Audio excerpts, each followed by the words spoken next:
Hi there. আজকে আমরা শিখবো কিভাবে হাউ দিয়ে কোয়েশ্চেন করতে হয়। হাউ শব্দটার অর্থ হচ্ছে কিভাবে, কি ধরনের, কি রকমের। এগুলো দিয়ে আমরা রেগুলার কিছু কোয়েশ্চেন শুনে থাকি। এর মধ্যে হচ্ছে হাউ আর ইউ, তুমি কেমন আছো। হাউ ইজ ইউর হেলথ, তোমার স্বাস্থ্য কেমন আছে। How is your study going, তোমার পড়াশোনা কেমন যাচ্ছে। How is your life going, তোমার জীবন কেমন যাচ্ছে। সো এগুলো রেগুলারলি আমরা শুনি। হাউ দিয়ে কোনো কিছুর আকৃতি বা কোনো কিছুর পরিমাণ জিজ্ঞেস করার ক্ষেত্রেও আমরা হাউ দিয়ে কোশ্চেন করতে পারি। এক্সাম্পল কি হতে পারে, যে হাউ মাচ, কত টাকা।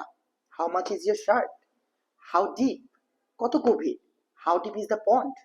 হাউ ফার, কত দূর। How far is your office. How long, কোনো কিছু কত লম্বা। How long is the road, how long is the rope, দড়িটি কত লম্বা। হাউ হেভি, হাউ হেভি দিয়ে কি বলবো, যে হাউ হেভি কত ভারী। How heavy is your bag, কত বড়। হাউ বিগ, কত বড়। How big is the car. How often, কত ঘন ঘন, কোন একটা কাজ কত ঘন ঘন আমরা করি। How often do you drink water. How fast, কত দ্রুত।